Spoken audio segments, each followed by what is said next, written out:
Welcome to a Foxy Tech Tips tutorial on changing the display brightness on Windows 11.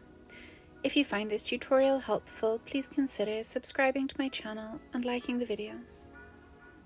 It's usually possible to change the brightness using the keyboard, but every keyboard is different, so I'll show you how to do it in the settings.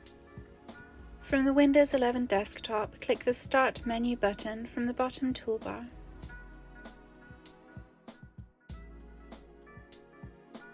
In the search bar, search for Settings and open them. In Settings, select System from the left sidebar.